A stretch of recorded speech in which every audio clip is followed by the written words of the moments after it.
嗱，一直想揾50-60萬珠海近關口返香港、澳門方便嘅街坊睇過嚟啦。我而家身處呢個位置呢，就係珠海嘅市中心，望過嚟啦。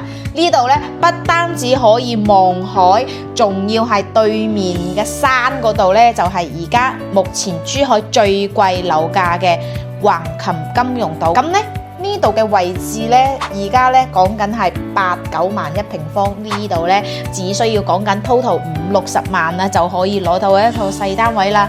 咁嗱，同大家介紹下 location 啦。呢一條橋呢，行過去呢，就係我哋嘅橫琴大橋啦。開車過去對面金融島呢，都係10分鐘啦。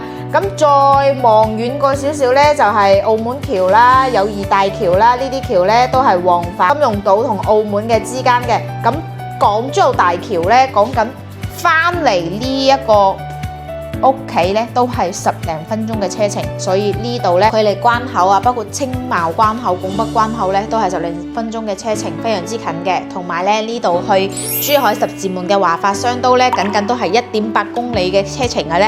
咁而家總價50萬就可以攞低呢一個49平方嘅單位平層嘅。咁而家見到嘅全部都係交付標準，除咗係床，依家呢係放咗2張床。咁呢，佢呢度呢，如果係想嚟細銀碼投資收租嘅街坊呢，咁呢度呢，到時候呢可以做託管嘅，收益嘅話可以有6厘到8厘，而且呢度呢，重磅旺炸嘅大炸彈呢，就係送2個車位俾你啊！感興趣嘅快啲8個8私信俾我 ，send 啲資料俾你睇下。